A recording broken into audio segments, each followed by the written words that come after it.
UGC बवाल क्यों मचा रहा है पूरे देश में? मैं कन्फ्यूज़न क्लियर कर दूं कि ये बवाल जैसा कुछ बहुत ज़्यादा नहीं है। ये स्टे टेम्पररी है या फिर इसके कुछ कॉन्सिक्वेंसेस आगे दिखने वाले हैं? ये SC/ST के साथ जो डिस्क्रिमिनेशन है वो नहीं हुआ है। उस वक्त कौन से ऐसे ऑब्जर्वेशंस थे जो सबसे ज्यादा इम्पोर्टेंट थे? सबसे बड़ी बात उन्होंने ये कहा कि हम आज़ादी के 75 साल बाद हमें कास्टलेस सोसाइटी के बजाय हम पीछे की तरफ बढ़ रहे हैं। जब एजुकेशन पॉलिसीज बनती है तो आपको क्या लगता है, क्या लीगल एक्सपर्ट्स को इग्नोर किया जाता है? कोई भी ऐसी कमेटी बनती है एक्सपर्ट्स की तो उसमें ऐसे लोग रहें जिनके पास धरातल का अनुभव हो। यूजीसी को पार्लियामेंट से ज्यादा पावर मिल गया है आजकल। यूजीसी अगर आगे चल के गलत साबित होता है तो इसकी अकाउंटेबिलिटी कौन लेगा?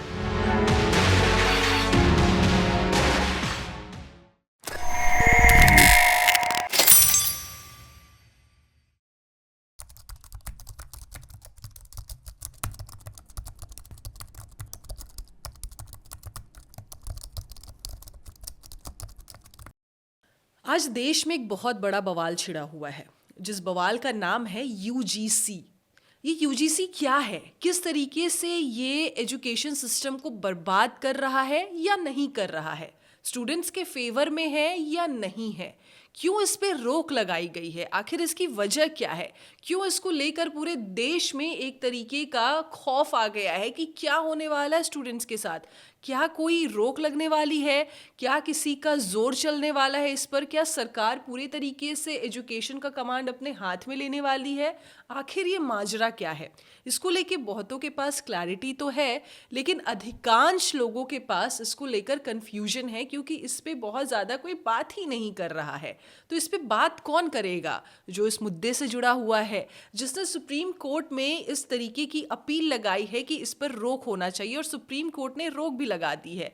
तो आज हमारे साथ एक ऐसे गेस्ट हैं जिनकी टीम ने सुप्रीम कोर्ट में ये अर्जी दी थी कि इस पर रोक लगना चाहिए, और सुप्रीम कोर्ट ने ये अर्जी स्वीकार की है और अभी स्टे दिया है।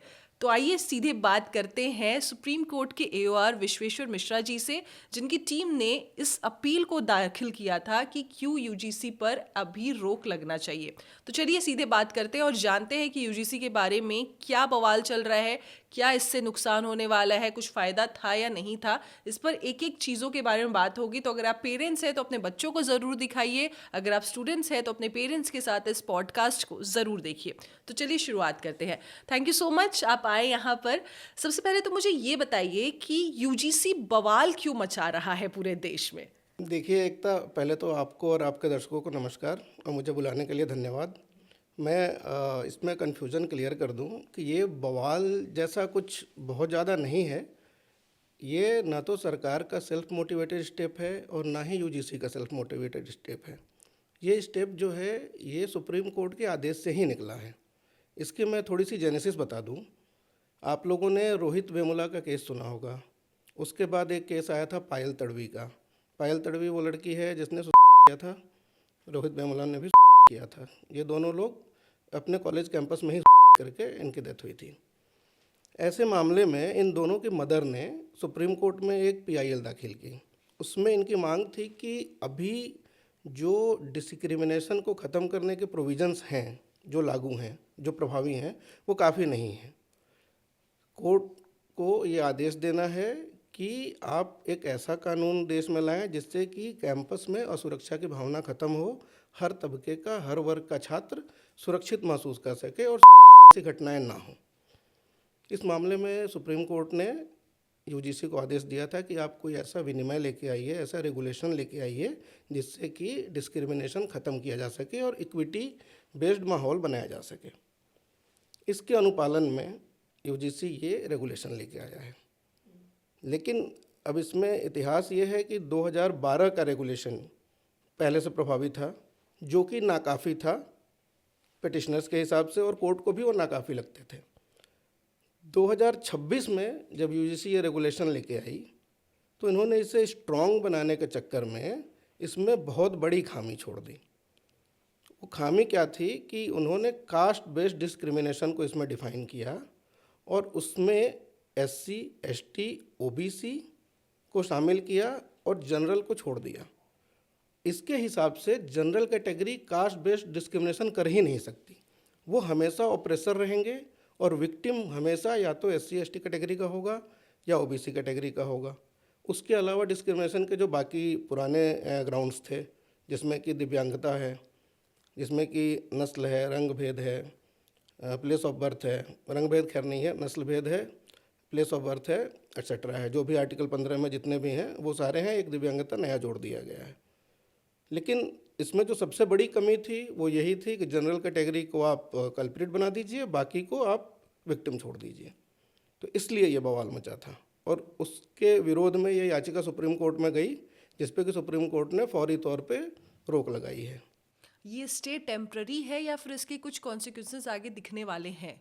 ये टेम्प्ररी स्टे है during the pendency of the proceeding.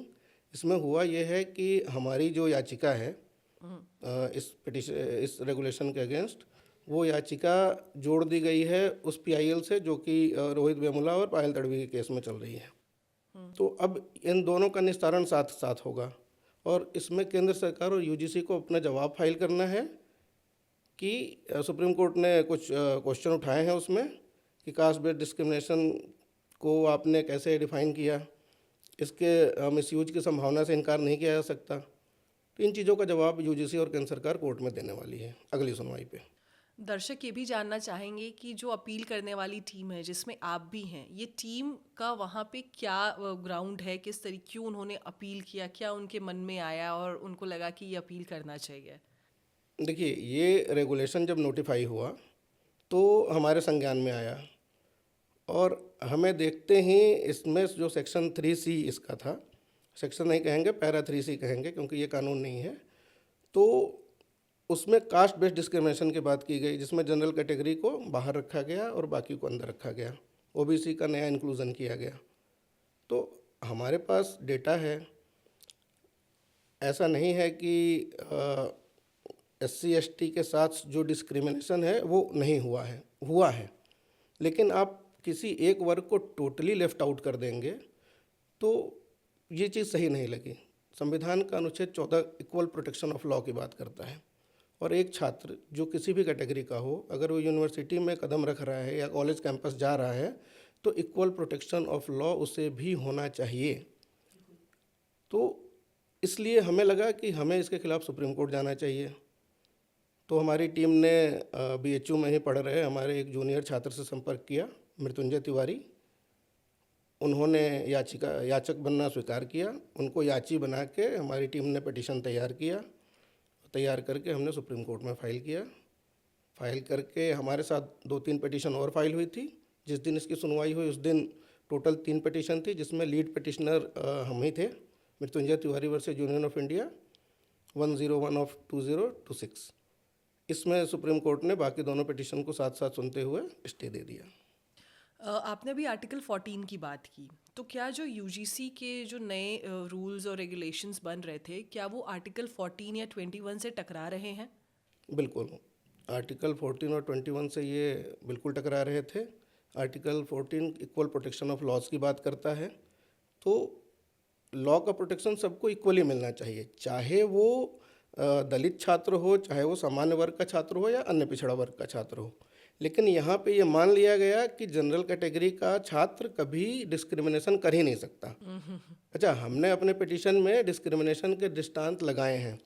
उसमें बेशक ये था कि जाति आधारित डिस्क्रिमिनेशन कैसे होता है, तो हमने JNU की दीवारों पे जो स्लोगन्स लिखे थे उसकी मीडिया रिपोर्टिंग हमने कोर्ट में लगाई है। तिलक तराजू और तलवार, इनको मारो जूते चार, बड़ा फेमस डायलॉग हुआ। Brahmins we are after you, we are coming. BHU में लिखा था ब्राह्मण तेरी कब्र खुदेगी BHU की धरती पे। तो इस तरीके की चीज़ें हैं, तो ये भी कास्ट बेस्ड डिस्क्रिमिनेशन माना जाना चाहिए। बिल्कुल माना जाना चाहिए। हम ये नहीं कहते कि इसको इतना बड़ा अपराध बना दो कि किसी को फांसी दे दो या जेल में सड़ा दो, ऐसा नहीं, लेकिन एटलीस्ट डिस्क्रिमिनेशन की कैटेगरी में तो रखो। जो कॉलेज में जो इसकी नियामक संस्था है वो ऐसे चीज़ों पे रखे और जो भी कार्रवाई करनी हो वो सब पे इक्वली करे। हमारी बस इतनी सी मांग थी। बिल्कुल। सुप्रीम कोर्ट ने जब स्टे दिया था तो उस वक्त कौन से ऐसे ऑब्जर्वेशंस थे जो सबसे ज़्यादा इम्पॉर्टेंट थे? सुप्रीम कोर्ट ने बातचीत के दौरान 2-3 चीज़ें पॉइंट आउट की। सबसे बड़ी बात उन्होंने ये कहा कि हम आज़ादी के 75 साल बाद हमें कास्टलेस सोसाइटी के बजाय हम पीछे की तरफ बढ़ रहे हैं, रिग्रेसिव समाज बना रहे हैं। तो ये एक मैटर ऑफ कंसर्न उन्होंने दिखाया। जस्टिस बागची ने तो यहाँ तक कहा कि ये कुछ ऐसा सा नहीं लग रहा है कि जैसे अमेरिका में जब रंग भेद और नस्ल भेद चल रहा था तो ब्लैक्स के लिए अलग स्कूल, कैंपस, यूनिवर्सिटीज़ होती थी, वाइट्स के लिए अलग होते थे। तो हम क्या ऐसे समाज का निर्माण करना चाहते हैं? तो ये सारी बहुत महत्वपूर्ण चीज़ें थी। इसके अलावा रेगुलेशन में जो भी डेफिनेशन जिसको लेके खासकर कास्ट बेस्ड डिस्क्रिमिनेशन में इनको बाहर रखा और उसको अंदर रखा, इस पे उन्होंने जवाब मांगा है।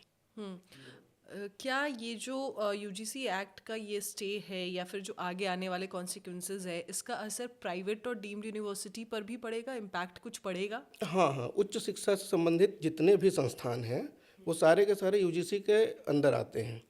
यूजीसी का काम उन्हें ग्रांट देना है, उन पर निगरानी रखना है, उनको उनका सर्टिफिकेशन करना है और रूल्स रेगुलेशन बना के उनको सुचारू रूप से चलाना है, चाहे वो प्राइवेट इंस्टीट्यूशंस हों या सरकारी हों। तो इसका असर रेगुलेशन का ये पड़ता कि अगर इसमें क्या था, रेगुलेशन में बेसिकली इन्होंने एक मॉडल बनाया था जिसमें एक इक्विटी स्क्वाड होता, जिसके पास शिकायत आती। इक्विटी स्क्वाड जो है वो अथॉरिटीज़ को रिपोर्ट करता और अकॉर्डिंगली अथॉरिटीज़ उस पर एक्शन लेती। तो ये जो सारी चीज़ें हैं ये सारे यूनिवर्सिटी और कैंपसेस में बनने वाले थे, अभी बने नहीं हैं क्योंकि रेगुलेशन पे ही रोक लगा दी गई है। और ये बहुत अच्छा हुआ कि सामान्य वर्ग का छात्र एक बार फिर पीड़ित होने से बच गया है, क्योंकि कॉलेज में एडमिशन की प्रक्रिया शुरू होने वाली है। फरवरी, मार्च, अप्रैल वही सीज़न होता है और झूठे मुकदमों की और झूठे शिकायतों की बाढ़ आ जाती। बिल्कुल आती। लेकिन अब तो ऐसा लग रहा है कि हर स्टूडेंट्स को जो भी जनरल कैटेगरी के हैं उनको एक लीगल अनसर्टेनिटी में ही जीना पड़ेगा। हाँ, जब तक ये केस चल रहा है तब तक लीगल अनसर्टेनिटी बिल्कुल है। हालांकि कैंपस के अंदर जो डिस्क्रिमिनेशन है उसे रोकने का इससे ज़्यादा इफेक्टिव मैकेनिज़्म कोई भी सामान्य बुद्धि का इंसान बना सकता है।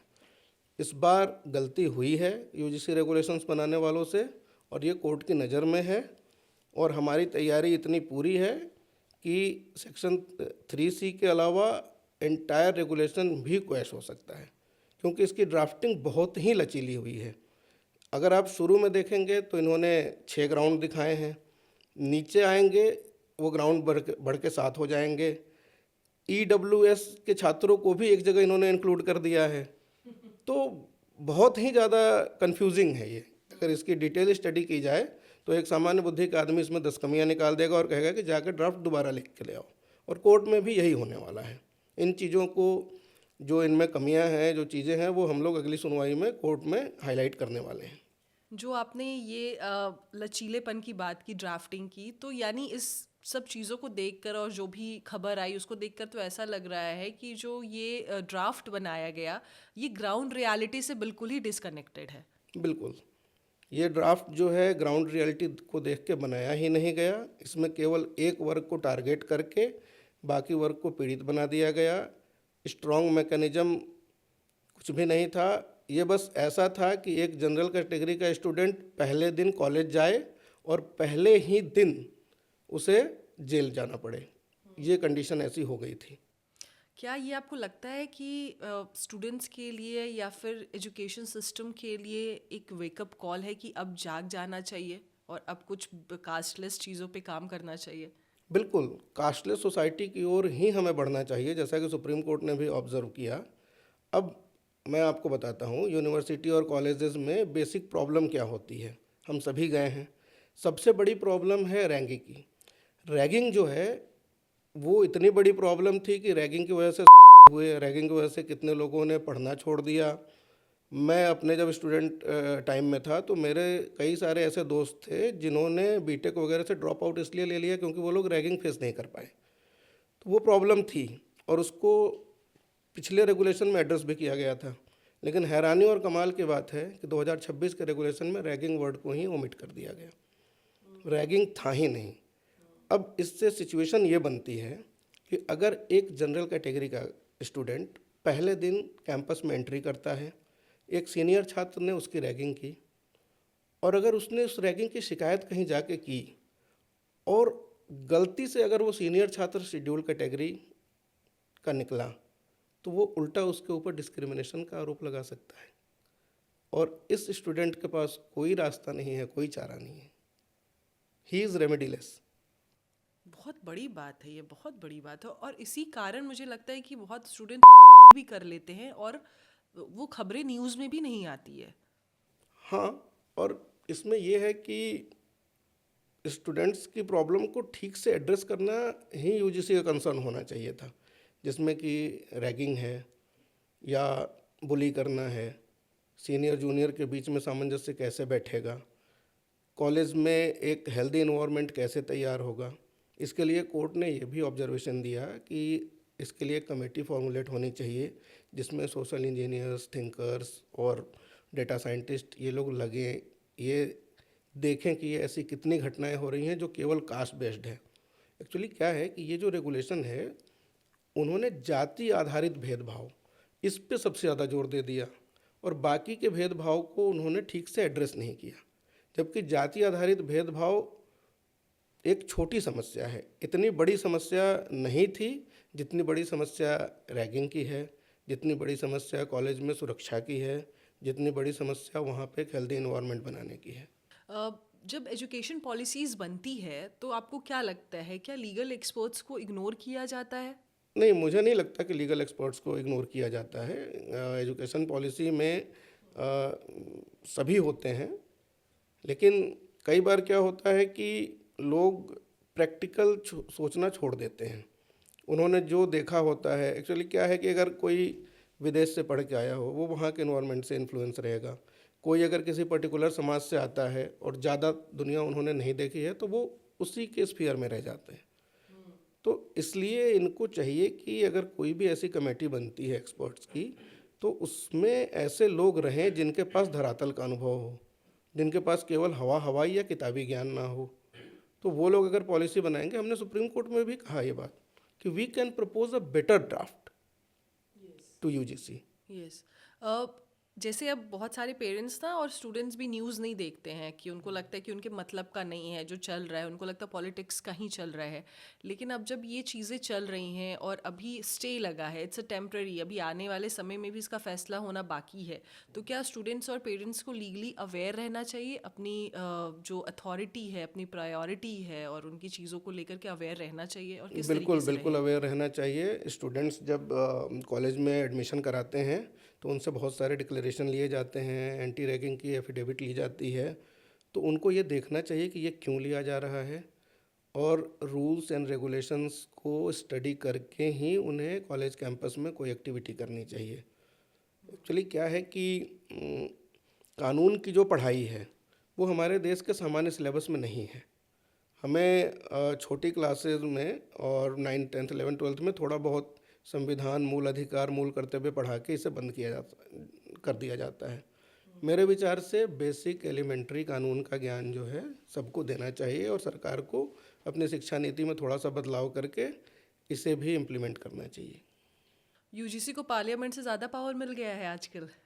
नहीं, यूजीसी ने कोर्ट के आदेश में काम किया है, सुप्रीम कोर्ट के आदेश का अनुपालन में काम किया है, और उन्होंने ये कानून नहीं बनाया, ये रेगुलेशन है जो कि रेगुलेटरी पर्पस के लिए बनाया गया था। ओके। जो आम स्टूडेंट है, जैसे मैंने आपसे पहले पूछा कि लीगली अवेयर रहना चाहिए कि नहीं, तो ये उनके लिए एक रिलीफ का विषय है स्टे, या फिर कोई कंफ्यूजन है जो क्रिएट हो सकता है उनके दिमाग में? नहीं, कन्फ्यूज़न क्रिएट नहीं होगा, क्योंकि ये रिलीफ तो है, भले टेम्प्रोरी है, क्योंकि जब तक केस चलेगा तब तक के लिए रिलीफ है। केस का भविष्य कुछ भी हो सकता है, लेकिन डेफिनेटली रेगुलेशन तो आएगा। अब अभी देखिए क्या है कि 2026 के रेगुलेशन को कोर्ट ने स्टे करके 2012 के रेगुलेशन को ऑपरेटिव रखा है। आगे ये हो सकता है कि इस रेगुलेशन में अच्छे चेंजेज हों, सारे इश्यूज़ को एड्रेस किया जाए, और जो ये भेदभाव को हटाने के लिए भेदभावपूर्ण रेगुलेशन बना दिया गया था, इसे एलिमिनेट कर दिया जाए। यूजीसी अगर आगे चल के गलत साबित होता है तो इसकी अकाउंटेबिलिटी कौन लेगा? सरकार लेगी या कौन लेगा? अब यूजीसी सरकार की संस्था है, तो अकाउंटेबिलिटी इनडायरेक्टली तो सरकार की ही बनेगी। लेकिन ये बातें यूजीसी जब तक समझेगा, समझ के अगर इसने अपनी गलती ठीक कर ली तो फिर तो चलता ही जाएगा जैसा चल रहा है। सुप्रीम कोर्ट ने क्या वार्निंग दी है कि स्लो डाउन? नहीं, ये वार्निंग जैसा नहीं है। सुप्रीम कोर्ट ने अपना काम किया है। देखिए, कोर्ट का काम यही है कि अगर सुप्रीम कोर्ट और हाई कोर्ट का काम ये होता है कि अगर कोई कानून मूल अधिकारों से टकराता है तो उस हद तक उस कानून को सुप्रीम कोर्ट शांत कर देता है। तो इसमें यही हुआ है कि मूल अधिकारों की रक्षा के लिए सुप्रीम कोर्ट ने फ़िलहाल स्टे लगा दिया है और अभी इसकी विस्तृत विवेचना बाकी है। विवेचना में जो भी होगा, लेकिन हमारी जो तैयारी है उसके हिसाब से हमने अपनी पूरी तैयारी रखी है और इस कानून को, इस प्रोविज़न को और हो सके तो पूरे रेगुलेशन को ही स्टक डाउन कराएंगे। एक बहुत ही इम्पॉर्टेंट सवाल है, क्योंकि आप एओआर हैं और आप सीधे सुप्रीम कोर्ट में आप रोज़ आप उठते बैठते हैं, सारी चीज़ों से आप अवेयर है, जहाँ देश के कानून को स्टे भी लगा दिया जाता है और बहुत सारी चीज़ें वहाँ होती, बहुत सारे मुजरिम वहाँ आते हैं। क्या आपको लगता है कि इंडिया में जो ये यूजीसी एक्ट्स जो कास्ट के बेसिस पे हो रहा है या जो जनरल कैटेगरी को बिल्कुल अलग तरीके से किया जा रहा है, इस वजह से जो टैलेंटेड बच्चे भी हैं उनके पढ़ाई पे काफ़ी ज़्यादा इफ़ेक्ट हो रहा है और सारी चीज़ें, एक जो हमारे देश की जो यंग जनरेशन्स के पास काबिलियत है, वो काबिलियत सिर्फ और सिर्फ सिस्टम की इस फैसले की वजह से, रेगुलेशंस की वजह से कहीं ना कहीं उन्हें उस चीज़ों का आप खामियाजा कह सकते हैं जो भुगतना पड़ रहा है? देखिए, जब ऐसे रेगुलेशन आते हैं, इसमें मीडिया रिपोर्टिंग होती है, तो अनचाहे तौर पे ही सही, लेकिन पढ़ने वाले छात्रों के भी दिमाग में एक डर बैठ जाता है कि उनके साथ गलत हो सकता है। तो कई बार क्या होता है कि जनरली कॉलेज में दो कैटेगरी के स्टूडेंट जाते हैं। एक पढ़ाई लिखाई करने जाते हैं, उनको दूसरी चीज़ों से कोई वास्ता नहीं होता। उनके पास क्या कानून आया, क्या नहीं आया, उन्हें कोई मतलब नहीं होता इन चीज़ों से। वो अपना पढ़ते हैं, डिग्री लेते हैं, निकल जाते हैं। लेकिन सबसे ज़्यादा खतरा भी फिर उन्हीं को रहता है कि अचानक से अगर किसी ने उनके खिलाफ इस कानून का मिसयूज़ कर दिया, इस रेगुलेशन का मिसयूज़ कर दिया, तो क्या होगा। दूसरे कैटेगरी के स्टूडेंट वो होते हैं जो थोड़े आज़ाद ख्याल होते हैं, कॉलेज कैंपस को एंजॉय करना चाहते हैं। तो उनसे जाने अनजाने अगर कभी कोई ऐसी चूक हो गई जिसमें उनका इंटेंशन ना हो, उनका कोई इरादा ना हो, तो कई बार होता है कि बिना इंटेंशन के अपराध के लिए भी उनके साथ गलत हो सकता है। तो इसलिए ऐसे रेगुलेशन आते हैं तो एक बार को वो डिरेल कर देते हैं स्टूडेंट्स को। रेगुलेशन का काम ये होना चाहिए कि जब वो आए तो सारे के सारे छात्र अपने आप को सुरक्षित महसूस करें। ऐसा ना हो कि एक के हाथ में आपने वेपन दे दिया और एक को आपने कमज़ोर बना के या एक्यूज्ड बना के रख दिया, तो एक आदमी इसी दहशत में रह जाएगा कि मुझे कभी भी इम्प्लिकेट किया जा सकता है, और एक आदमी इस बात के लिए हमेशा हावी रहेगा कि मैं कभी भी आपको इम्प्लिकेट कर सकता हूँ। ऐसा भेदभावपूर्ण रेगुलेशन नहीं आना चाहिए था, आया है तो दुर्भाग्यपूर्ण है। आज हम 21st सेंचुरी में रह रहे हैं, मतलब आप समझिए क्या जेनजी, अल्फ़ा, इस तरीके की जनरेशन्स आज के ट्रेंड में, आज की दुनिया में रूल करने वाली पैदा हो रही है। अगर हम फॉरेन कंट्रीज़ की बात करें तो वहाँ पे हर किसी को हर तरीके की चीज़ों को करने की आज़ादी है, सबको एक सिमिलर तौर पे रखा गया है। ये मेरा नहीं सवाल है, ये हर स्टूडेंट्स का, जो पढ़ रहे हैं उनका सवाल है ये, कि हमारे साथ ये भेदभाव क्यों? जब ये सारी चीज़ें, जब अथॉरिटी देने की बात आई थी, जब लोगों को एक फेवर देने की बात हुई थी एक पर्टिकुलर समुदाय को, तो उस समय सिचुएशंस बहुत अलग थे, उस समय की दुनिया बहुत अलग थी। लेकिन अब की दुनिया बहुत अलग है। जब हमें एक आदमी को सिखाया जाता है कि शादीशुदा लाइफ में भी अपने आप को मानसिक रूप से बदलना चाहिए, क्योंकि समय बदल रहा है, हर चीज़ों को अपने ट्रेंड के हिसाब से, टेक्नोलॉजी के हिसाब से बदलना चाहिए, तो आज भी वो बहुत पुराना रूल जो 1947 पे बना था, वो आज भी हर स्टूडेंट्स पे क्यों थोपा जा रहा है? क्या इसके लिए कुछ सुप्रीम कोर्ट कुछ चीज़ों को लेकर क्या कानून नहीं ला सकती? कुछ इस पे एक बात नहीं हो सकती है? देखिए, एक तो ये बड़ा गहरा सवाल है। मैं समझ सकता हूँ कि आपका इशारा रिजर्वेशन की तरफ है। एक्चुअली रिजर्वेशन जो है वो इतनी बुरी चीज़ नहीं है। रिजर्वेशन का सीधा सीधा कनेक्शन रिप्रेजेंटेशन से है कि अगर हम समाज में एक सेटअप में हैं तो किस वर्ग का कितना प्रतिनिधित्व है, तो इस रिप्रेजेंटेशन को इक्वल करने के लिए कॉन्सेप्ट लाया गया है। और जब तक डेटा से, जब तक समाज में रिप्रेजेंटेशन सबका इक्वल ना हो जाए, बराबर लगभग ना हो जाए, तब तक ये व्यवस्था चलती रहेगी। अच्छा, इस व्यवस्था के चलने के कुछ राजनीतिक कारण भी हैं ऑब्वियसली। अब इसमें क्या होता है कि कुछ लोग जो इसके डायरेक्टली जो अफेक्टेड होते हैं, उन्हें ये सिस्टम बहुत गलत लगता है। लेकिन ये उनकी गलती नहीं है, क्योंकि वो डायरेक्टली अपने आप को विक्टिमाइज कर लेते हैं। बट अगर थोड़ा सा सोशल स्टडी किया जाए तो हम देखते हैं कि समाज के कुछ वर्गों का प्रतिनिधित्व तो वाकई में बहुत जगह बहुत कम है, किसी भी जगह देखा जाए। आज भी कोई ऐसे डेटा हैं कि कॉलेज में प्रिंसिपल एंड प्रोफेसर्स में भी एक पर्टिकुलर क्लास के ही लोग ज़्यादा हैं, एक क्लास के लोग इतने कम हैं कि अगर रिजर्व सीटें भी होती हैं तो वो खाली रह जाती हैं, वहाँ सिलेक्शन नहीं हो पाता उनका, क्योंकि उतने वो पहुँचते ही नहीं हैं। तो ये सीधा सीधा प्रतिनिधित्व से जुड़ा है। तो आपको इसके मायने समझाने होंगे। आपको ये नहीं समझाना है कि ये इससे किसी का हक मारा जा रहा है या किसी को फेवर किया जा रहा है। लेकिन दुर्भाग्य की बात यह है कि हमारी सरकारें ये समझाने में फेल हो जाती हैं और इसको एक वैमनस्य की तरह समाज में इन्होंने छोड़ दिया है कि एक वर्ग हमेशा दुखी रहेगा कि अगर अगर एक वर्ग जो है रिजर्वेशन की मलाई खा रहा है और दूसरा वर्ग उससे ज़्यादा सो कॉल्ड योग्य होते हुए भी उससे पीछे है। Yes, this is the main pain point of the हाँ, स्टूडेंट्स। ये पेनफुल है, लेकिन अब ये इसके लिंक इतिहास से जुड़े हैं, तो मसला रिप्रेजेंटेशन का है। तो कोशिश करनी चाहिए कि प्रतिनिधित्व तो बराबर हो और बराबरी का वो दे के फिर इसके बारे में सरकार एक निर्णय ले सकती है। जो ये केस चल रहा है यूजीसी से रिलेटेड, इसमें जो जुडिशियल ओवररीच है उसका कोई क्या आर्ग्यूमेंट आने वाला है? आएगा कोर्ट में। तो अब देखिए, इसमें अभी तो हम लोगों ने ये शुरुआत कर दी है। अभी इसमें हमारा अनुमान है बड़ी बड़ी संस्थाएं कूदने वाली हैं। ऑलरेडी एक सुप्रीम कोर्ट की सीनियर एडवोकेट पहले से ही इस केस में है, रोहित वेमुला वाले में, और उन्होंने हमारे पिटीशन को बड़े स्ट्रांगली अपोज भी किया था कोर्ट में।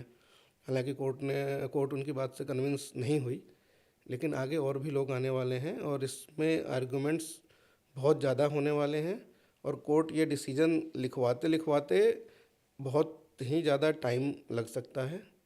लेकिन फ़िलहाल के लिए राहत है, तो हम लोग सुरक्षित हैं। बहुत सारे स्टूडेंट्स का ये भी सोचना होगा या पेरेंट्स भी सोच रहे होंगे कि अभी फिर से जो अभी मीडिया में खबर आई है कि 19 मार्च को फिर से सुनवाई है और उसके बाद फिर आगे तो सुनवाई होती रहेगी, लेकिन उसी बीच में एडमिशन्स की भी प्रक्रिया होगी। जो 12th के स्टूडेंट्स पास आउट होंगे उनको कॉलेजेस में, यूनिवर्सिटीज़ में एडमिशन्स लेना होगा।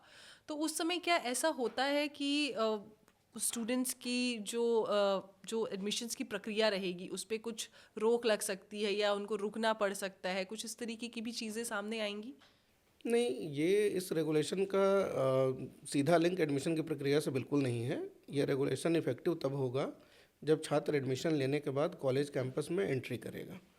तो इस पे अभी सुनवाई चल रही है और ऑलरेडी 2012 का रेगुलेशन जो है वो ऑपरेटिव है, कोर्ट ने उसे ऑपरेटिव रखा है। तो इसमें छात्रों को या उनके पेरेंट्स को चिंता करने की कोई ज़रूरत नहीं है। ये रेगुलेशन एडमिशन की प्रक्रिया से लिंक नहीं करता है। उन्हें एडमिशन लेना चाहिए, लेके अपनी पढ़ाई पे ध्यान देना चाहिए। आपको क्या लगता है स्टूडेंट को इस देश में, इंडिया में लीगल क्लैरिटी मिल जाना जो एजुकेशन के हिसाब से है वो मुश्किल होता जा रहा है? अब देखिए, जहाँ पे ऐसे रेगुलेशन आएंगे तो उसमें स्टूडेंट पढ़ाई से ज़्यादा अपने बचाव पे ध्यान देगा। तो सरकार को इस बारे में सोचना चाहिए, यूजीसी को इस बारे में सोचना चाहिए कि अगर आप सुरक्षा नहीं दे सकते तो कम से कम असुरक्षित माहौल मत बनाइए। आप एक वर्ग को प्रोटेक्शन देने के चक्कर में एक वर्ग को एक्यूज्ड मत बनाइए। आपने ये जो यूजीसी का ये जो ड्राफ्ट आया है आपने पूरा पढ़ा है, आपको क्या लगता है कौन से ऐसे पॉइंट्स हैं जिस पे अपने रेगुलेशंस को लेकर के यूजीसी को रीथिंक करना चाहिए? वही जिसे हमने चैलेंज किया है, 3C जो है जाति आधारित भेदभाव को डिफाइन करता है, जिसमें कि उन्होंने कहा है कि जाति आधारित भेदभाव का मतलब जाति आधारित भेदभाव जनरल कास्ट को छोड़ के ओबीसी और SC/ST के स्टूडेंट्स के साथ है। तो इसको हमने बेसिकली चैलेंज किया है। जबकि डिस्क्रिमिनेशन जो है on the basis of caste, on the basis of place of birth, on the basis of gender etcetera, ये सारे इनके इसी रेगुलेशन में नीचे हैं 3E में। लेकिन उसके अलावा इन्होंने एक्सक्लूसिवली 3C लिख दिया, जिसमें कि जनरल कैटेगरी को उन्होंने बाहर कर दिया। जबकि ये होना चाहिए था कि जो जनरल डिफिनेशन थी डिस्क्रिमिनेशन की उसी को कंटिन्यू करना चाहिए था। कुछ और सवाल है मेरे जो लास्ट के मैं 3-4 सवाल आपसे पूछना चाहती हूँ जो बहुत ही इंपॉर्टेंट सवाल है। आज जब बजट आया, जिस दिन हम शूट कर रहे हैं इस दिन आज बजट पास हुआ है, बजट दिया है निर्मला सीतारमन जी ने।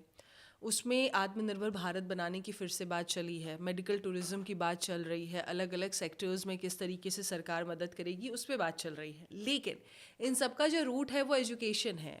जब तक एजुकेशन ही अच्छे तरीके से बच्चों को नहीं मिलेगा, या फिर उनके एजुकेशन में लेट होगा, या फिर उन्हें सही तरीके से जो वो डिज़र्व करते हैं उन्हें नहीं मिलेगा, तो ये सारी चीज़ें मुझे लगता है कि फिर कोई मतलब नहीं है इन सारी चीज़ों का बजट में भी लाकर और हमें सोसाइटी को भी दे करके। तो आपको क्या लगता है कि सरकार जो यूजीसी को कंट्रोल कर रही है, यूजीसी जिनकी संस्था है सरकार की, उनको किस मामले में ज़्यादा सोचना चाहिए कि इस तरीके से अगर सोचेंगे तो इंडिया को हम बहुत बड़े लेवल पे लेके जा सकते हैं? बिल्कुल, सरकार को सोचना चाहिए कि वो जो भी नीतियाँ बना रही हों, वो विभेदकारी नहीं होनी चाहिए। वो डिवाइड समाज को बाँटना नहीं चाहिए, इन्हें समाज को जोड़ने का काम करना चाहिए। एजुकेशन एक ऐसा रूट है जिसके थ्रू होके ही हम आत्मनिर्भर भारत का सपना सच कर सकते हैं। तो हमें ये चाहिए कि ज़्यादा से ज़्यादा इस देश में टेक्निकल शिक्षा आए, ज़्यादा से ज़्यादा कॉलेज कैंपसेस में सीटें बढ़ें, लोगों को पढ़ने का मौका मिले, अच्छे स्टूडेंट्स की पहचान हो, उन्हें प्रोत्साहित किया जाए। और भी बहुत सारी बातें हैं, एजुकेशन पॉलिसी तो सरकार लेके आई ही है, लेकिन उस बीच में ऐसे विभाजनकारी रेगुलेशंस आ जाते हैं जिससे स्टूडेंट पढ़ाई लिखाई छोड़ के उसे प्रोटेस्ट करने पे मजबूर होना पड़ता है, या राजनीतिक गतिविधियों में शामिल होना पड़ता है, या फिर वो राजनीति का शिकार हो सकता है। तो इन चीज़ों को कम से कम छात्रों के साथ नहीं करना चाहिए सरकार को। जो ये केस है, क्या ये एजुकेशन के फेडरल स्ट्रक्चर को भी चैलेंज कर रहा है? सीधे सीधे तो नहीं कर रहा है, लेकिन इसका जो इम्पैक्ट है वो उस पर जा सकता है। कोई छात्र अगर अपने आप को असुरक्षित महसूस करे कैंपस में, तो सीधे सीधे एजुकेशन का फेडरल स्ट्रक्चर उससे प्रभावित होगा। हमें एक समावेशी समाज का निर्माण करना है, ना कि विघटनकारी। सुप्रीम कोर्ट के रोक लगाने का या स्टे देने का मतलब साफ है कि यूजीसी अपनी लिमिट क्रॉस कर रहा है। तो क्या यूजीसी ने लिमिट एक क्रॉस कर दी है, और बिना सोच समझ के ही, मतलब अगर अनजाने में ही किया है, तो क्या एक सरकार के ऊपर एक लोगों ने तमाचा मारा है कि आपने ये क्या किया? देखिए, ऐसा है कि ये कानून जो है दिखने में ही लग रहा है कि बहुत हड़बड़ी में बनाया गया है।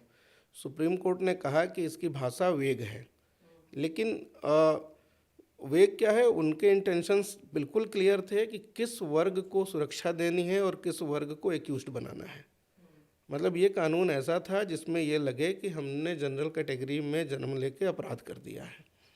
सीधी सी बात है, क्योंकि पहले दिन से ही अगर हमारे खिलाफ एक्यूजेशन का खतरा हो जाए, जेल जाने के चांसेस बन जाएं, तो वो वैसा कानून इस देश को नहीं स्वीकार करना चाहिए, और समाज के सभी वर्गों को इसका विरोध करना चाहिए। मैं तो कह रहा हूँ जनरल कैटेगरी को ही नहीं, सारे वर्ग सामने आए और इसका विरोध करें। इस वजह से तो ये लग रहा है कि भारत की जो एजुकेशन व्यवस्था है, जो एजुकेशन सिस्टम है, वो क्राइसिस में है। हाँ, अगर ऐसे कानून रहेंगे तो भारत की एजुकेशन व्यवस्था क्राइसिस में चली ही जाएगी। ये जो रेगुलेशन है ये उच्च शिक्षण संस्थानों में है, ग्रेजुएशन एंड अबव के ऊपर लागू होते हैं, और यही समय होता है जब छात्र अपने कैरियर पे फोकस करना चाहता है। लेकिन कैरियर पे ना फोकस करके अगर वो केस और क्रॉस केस में उलझ जाए, अलग अलग चीज़ों में उलझ जाए, अब इस कानून का जो बैड इम्पैक्ट ये है कि ये कल को हो सकता है कि टीचर्स के ऊपर आ जाए। किसी छात्र को उन्होंने कम नंबर दिए, किसी को ज़्यादा नंबर दिए, तो उन्होंने तो कॉपी के आधार पर दिया होगा नंबर, लेकिन हो सकता है किसी को लगे कि नहीं, ये तो डिस्क्रिमिनेशन हो गया मेरे साथ। तो इससे क्या है कि डिस्ट्रस्ट बढ़ेगा, अविश्वास की भावना। जबकि कैंपस के छात्रों में आपस में सौहार्द होना चाहिए, टीचरों के प्रति उनकी भावना जो है वो विश्वासी होनी चाहिए, अविश्वासी नहीं होनी चाहिए।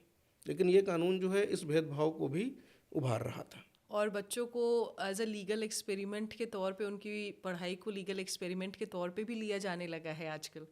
हाँ, इसमें तो यही लग रहा है कि एक बार रेगुलेशन बना के देखते हैं कि क्या असर होता है, फिर आगे जो होगा देखा जाएगा। यही सोच के ये यूजीसी ने ऐसी एक्टिविटी की है, हमें तो यही लग रहा है। फिर आपको क्या लगता है कि जो ये यूजीसी एक्ट को लेके आगे कुछ भी डिसीजंस हो, कुछ भी चीज़ें हो, लेकिन बच्चों के मन में एक मेंटली ट्रॉमा तो बैठ चुका है कि इस तरीके की चीज़ें आएंगी तो उनके पढ़ाई पे या पेरेंट्स के मन में, और जिनके पास अच्छा पैसा है वो इसी कारण बच्चों को बाहर पढ़ने भेज देंगे, फिर वो दिल्ली यूनिवर्सिटी या बड़े बड़े यूनिवर्सिटीज़ में नहीं भेजना चाहेंगे। तो वहाँ की तो शिक्षा व्यवस्था भारत की जो है पूरे तरीके से एक सिमटती हुई दिख रही है अगर इस तरीके के एक्ट्स आएंगे तो। देखिए, ऐसा है, दुर्भाग्य से इस देश की बहुत बड़ी आबादी विदेश में पढ़ाई करना अफोर्ड नहीं कर सकती है। उनकी मजबूरी है कि अगर या तो वो पढ़ें तो भारतीय शिक्षण संस्थानों में जाएंगे, और अदरवाइज़ वो कुछ और काम कर लें पढ़ाई के अलावा। तो अब अगर यूजीसी जैसा रेगुलेशन अगर प्रभावी रहेगा तो निश्चित रूप से बहुत लोग डरेंगे, और बहुत लोग डर के मारे उधर जाने का रुख नहीं करेंगे। नॉर्मल क्लासेस में, ग्रेजुएशन में एडमिशन लेने से भी बचेंगे, क्योंकि म, अगर ऐसा कोई कानून यहाँ पे प्रभावी है और मेरे जैसा अगर पेरेंट्स होगा तो वो अपने बच्चे के लिए हमेशा चिंतित रहेगा कि अगर उसका बच्चा वहाँ जाता है उसके साथ पता नहीं क्या हो जाए। बिल्कुल, कुछ भी चीज़ें हो रही है। अब आपने बहुत सारे केसेस देखे जो कि सिर्फ़ और सिर्फ यूनिवर्सिटीज़ की वजह से स्टूडेंट्स ने कुछ अपने लाइफ के साथ जो डिसीजन लिया वो बहुत गलत डिसीजन हुआ और किया। तो पेरेंट्स इस मामले में कितना सतर्क हो, जब बच्चों को किसी यूनिवर्सिटी में एडमिशन करवा रहे हैं तो पेरेंट्स को कितनी सतर्कता से इन सारी चीज़ों को देख के करवानी चाहिए और क्या ध्यान रखना चाहिए? देखिए, पेरेंट्स को अपने बच्चों के साथ दोस्ती करनी चाहिए, उनकी समस्याओं को समझना चाहिए, और अपने बच्चों के साथ ऐसा रिलेशन बना के रखें कि बच्चा उनसे कोई बात हाइड ना करे, चाहे वो कैसी भी बात हो। एक ओपननेस होनी चाहिए। और वगैरह की घटनाएं ज़्यादातर इसलिए हो पाती हैं कि मरने वाला अपना दुख किसी से कह नहीं पाता, किसी को व्यक्त नहीं कर पाता। अगर कोई इंसान करने जा रहा हो तो वो करने से ठीक पहले अपने किसी सबसे करीबी आदमी से बात कर ले। 99% केसेस में उसका डिसीजन बदल जाएगा, लेकिन ऐसा होता नहीं है। होता नहीं है, बिल्कुल नहीं होता। और एक चीज़ तो सबसे बड़ी विडंबना ये है ना भारत में कि इंडियन पेरेंट्स भी अगर वो जनरल कैटेगरी के हैं तो सबसे ज़्यादा बच्चों को फोर्स ये करते हैं कि तुम जनरल कैटेगरी के हो, अच्छे से पढ़ो, वरना मार्क्स कम आएंगे तो फिर हम कहीं के नहीं रहेंगे, तुम कहीं एडमिशन नहीं ले पाओगे। तो ये जो प्रेशर है, एक जो पीयर प्रेशर है, ये भी कहीं ना कहीं बच्चों को तोड़ रहा है। तोड़ रहा है, बात सही है, लेकिन आज का समय बहुत ज़्यादा बदल चुका है। आज के समय में कैरियर ऑप्शंस इतने ज़्यादा आ चुके हैं।